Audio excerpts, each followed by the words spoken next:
So hello family, welcome back to S couple blog. तो यहाँ पे जमाल के बाद लड़का आते फिर से घर, और घर के पास इनका होता है गाल सिकाई, यानी कि न्यूछा जाता है और गाल सिकाई होता है। सभी लोग सीखते हैं, भाभी बड़ी जितने भी लोग होते हैं सभी लोग गाल सीखते हैं। तो मैं भी सीखी थी, लेकिन मेरा रिकॉर्ड नहीं कोई किया। मतलब एक लड़की को मैं दी रिकॉर्ड करने के लिए, बट कैमरा ऑन ही नहीं था और वो की भी नहीं ऑन। तो वही चीज़ यहाँ पे हो रहा है, और हम लोग में बहुत सारी रस्म होती है। इतना तो मैं रिकॉर्ड कर भी नहीं पाई, और आप लोग का सपोर्ट नहीं मिल रहा है। सो प्लीज़ आप लोग सपोर्ट कीजिए, आप लोग की सपोर्ट की ज़रूरत है। तो ये देखिए मेरी ये जो गाल सेक रही है वो मेरी मामी सास है, और इस तरह से गाल सेका जाता है। और ये बहुत सारे लोग थे, और बिहारी गीतों के साथ झमाझम धमाधम धमाल चले जा रहा था। मेरा ये ब्लॉग में सारा में गीत होगा, सारा ब्लॉग में गीत होगा। तो देख सकते हो आपको, इधर रिकॉर्डिंग हो रहा है, कैमरामैन है इधर, यहाँ पे मैं खड़ी थी ये पिंक दुपट्टे में जो थी वो, और मैं दूध का ग्लास लेके खड़ी थी। इसमें यहाँ पे ना नियम होता है, सासू माँ दूध पिलाती है अपने दामाद को, देखिए पिला रही थी। तो ये ना नहीं पी रहे थे, दिखाऊंगी। तो फिर मैं बोली थोड़ा सा पी लो, देखिए नहीं, देखिए फिर मैं बोली थोड़ा सा पी लीजिए थोड़ा सा। तो फिर मम्मी थोड़ा सा पिलाई, एकदम थोड़ा सा ही पिए, बाकी नहीं पिए। और भी यहाँ पे होता है कुछ खर चुने जाते हैं, यानी लकड़ी रहता है, उसको सासू माँ जमीन पे गिराएंगी और ये चुनेंगे। और ये सब रस्म से क्या होता है इतना मुझे नहीं मालूम है, तो इसके लिए मैं माफ़ी चाहती हूँ। जितना मुझे मालूम है उतना मैं ब्लॉग में आप सभी को बताऊंगी। और हाँ, ये यहाँ पे लोहड़ी से न्यूछा जाता है। तो ये मम्मी बोल रही थी कि हम लोग में नहीं न्यूछा जाता, और ये लोग बोल रहे थे नहीं न्यूछ दीजिए। तो नहीं न्यूछे, क्योंकि हर किसी में अलग अलग रस्म होते हैं। और यहाँ पे फिर खर चुनने वाली जो रस्म है वो स्टार्ट हो गई। मैंने आप लोगों को बता देती हूँ ताकि आप लोगों को भी समझ में आए ब्लॉग, ऐसे आप लोगों को समझ में नहीं आया। तो यहाँ पे मम्मी खर रखेगी, यानी लकड़ी रखेगी पतला सा, और ये जो दामाद जी हैं वो चुनेंगे। और आप लोग बताना कि हमारे जो दामाद जी हैं वो कैसे है। एक कमेंट जरूर कीजिएगा फैमिली, किसी के लिए कीजिएगा ना, कि हमारे दामाद जी आप लोगों को कैसे लगे। और देख सकते हो आप, तो ये रस्म हो गया। फिर आगे की चीज़ें मैं आप लोगों से शेयर करती हूँ। ये रस्म होने के बाद जो लड़का है वो आगे ऊपर, मतलब जहाँ पे मंडप बना हुआ है वहाँ पे चला जाता है, और लड़के को उसमें कोई काम नहीं होता, पहले लड़की का काम होता है। तो आगे बात बताती, पहले आप ब्लॉग देखो। हाँ, तो ये मंडप पे मैं आ गई हूँ, और मैं पीछे बैठी थी बिकॉज भीड़ बहुत ज़्यादा थी इसीलिए।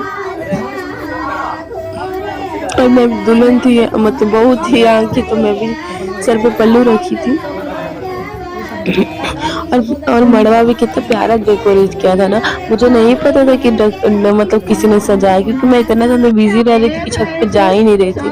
और ये देखिए यहाँ पे, हाँ तो शादी के नहीं, खड़ी चुनने के बाद वाली रस्म ये होती है कि यहाँ पे भसुर जो होता है वो सारा कुछ चढ़ाता है, जैसे जेवर हुआ, कपड़े हुए, बहुत सारी चीज़ें होती हैं। और बहुत सारा पान वान फिर सटता है सर में। और इस दिन से होता है ना कि भसुर, और भसुर में सटना नहीं चाहिए। तो ये सारी चीज़ें यहीं से शुरू हो जाती है। और वही सारी रस्म जो मेरे पंडित जी थे, जो मेरे पुरोहित जी थे, वो करा रहे थे।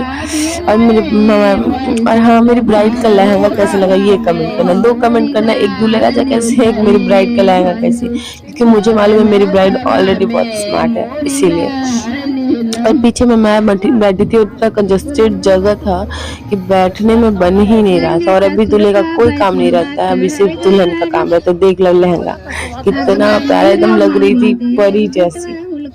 और यहाँ पे मैं जेवर दिखा रही हूँ, एक ढोलना चढ़ा था जो कि सुहाग की निशानी होती है, एक टीका था, एक मंगलसूत्र था, एक कान में का था, और एक पायल था, बस यही।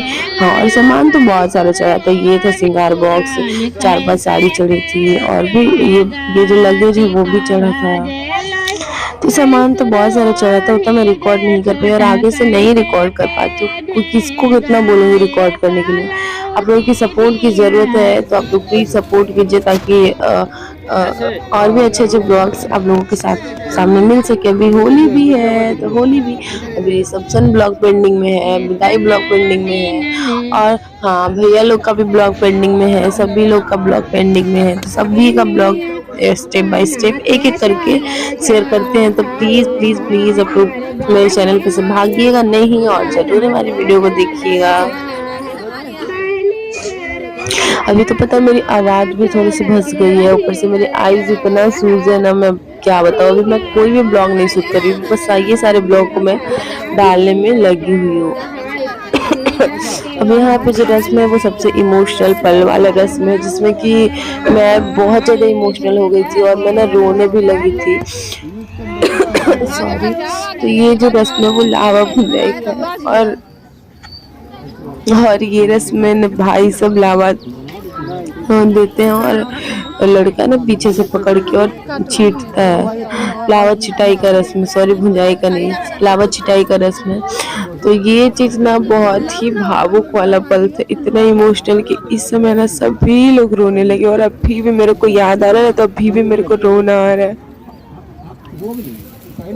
कि वो ना जो मेरी ननद थी वो ना मेरी ननद नहीं थी, एक तरह से मेरी फ्रेंड थी। हम लोग बहुत क्लोज थे एक दूसरे के।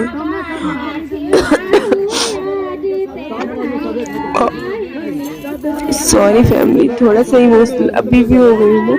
हम लोग ना बहुत क्लोज थे एक दूसरे के, बहुत ज़्यादा मिस करूँगी। पता नहीं शादी के बाद दूल्हा रहने थोड़े कोई किसी को देता है, देगा भी रहने या नहीं देगा। तो ये सारी चीज़ें थी। और इनके ना बहुत सारे भाई हैं, मतलब अपने 4 भाई हैं और कज़न थे 4-4 3-4, तो सभी लोग ना थोड़ा-थोड़ा एक-एक मुट्ठी करके मतलब दे रहे थे छींटने के लिए।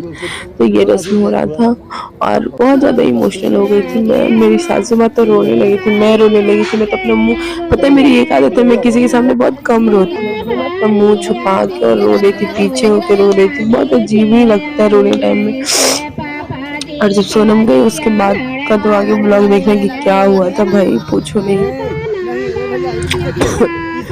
अब आप यहाँ देख सकते हो लावा छिटाई की रस्म होने के बाद सिंदूरदान होती है, जो कि सबसे बड़ी चीज़ होती है। आज से लड़की की ज़िंदगी बिल्कुल ही बदल जाती है।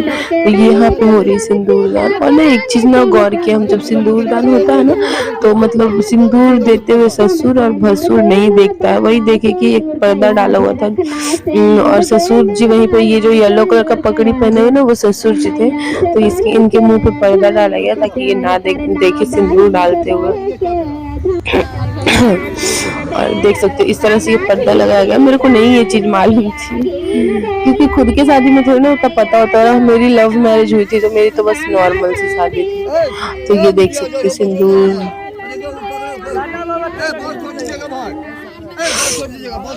तो प्लीज़ आप लोग हमारे ब्लॉग को एंजॉय कीजिएगा, सपोर्ट कीजिएगा। और कोई रिकॉर्ड करने वाला नहीं था फैमिली, इसलिए मैंने दूसरे को दिया, यहाँ से जो कुछ भी रिकॉर्डिंग आया होगा। तो प्लीज़ आप लोग देख लीजिएगा और हाँ सब्सक्राइब ज़रूर कर दीजिएगा। और यहाँ पे तो कैमरा वाला सब रिकॉर्ड ही कर रहा था, लेकिन कैमरा वाले भैया से बात ही नहीं हुआ, नहीं तो उनसे सारा कुछ मांगते, फ़ोन सारा कुछ मांगते, फ़ोटोज़ मांगते उनसे। ये है पहला सिंदूर, जो कि बहुत इमोशनल, पता है ना सोनम जो मेरी ननद है, जैसी सिंदूर पड़ा बहुत ज़्यादा रोने लगी। ये चीज़ ना कोई रिकॉर्ड नहीं किया, क्योंकि मतलब किसी को देते हैं थोड़ा सा रिकॉर्ड करता है फिर फ़ोन दे देता है, इसीलिए तो ये चीज़ कोई नहीं रिकॉर्ड किया। बट बहुत ज़्यादा रोने लगी और मैं भी और मम्मी भी, मतलब बहुत ज़्यादा हम लोग इमोशनल हो गए थे। तो ये रहा। और सिंदूर दान करने के बाद शायद नेक्स्ट ब्लॉग में देखा जाएगा, नहीं हाँ, सिंदूर दान होने के बाद फिर सुमंगली होता है, जिसमें पंडित जी कुछ जैसे 7 वचन होता है वो चीज़ बताते हैं और भी थोड़ा बहुत कुछ बताते हैं। तो वो हुआ यहाँ पे, पंडित जी वो बता रहे थे। तो कैसा लगा ब्लॉग कमेंट कीजिएगा, लाइक शेयर एंड सब्सक्राइब ज़रूर कीजिएगा चैनल को। मिलते हैं अच्छे नए ब्लॉग वीडियोस के साथ। अब आएगी विदाई ब्लॉग, हाँ विदाई ब्लॉग आएगी। मेरी देख रेख में रखना, मेरी देख रेख में रखना, धन संपत्ति भंडार, आए व्यय हो मेरे मन के अनुसार। आय माने आमदनी, यदि आप आमदनी करके लाए हैं तो उसको रखने के लिए हमको दीजिए। अब व्यय माने खर्च, किसी भी मध्य में खर्च करना है तो हमसे राय लेकर के, हमसे पूछ करके कीजिए, तभी मैं आपकी कमांगी होंगी। चौथे वचन में कन्या कहती हैं, जीवन भर सुख देना मुझको, जीवन भर सुख देना मुझको, हे जीवन आधार, औरों के आगे मत करना कुछ अनुचित व्यवहार। पांचवें वचन में कन्या कहती हैं, घर की पाली रहे न खाली, घर की पाली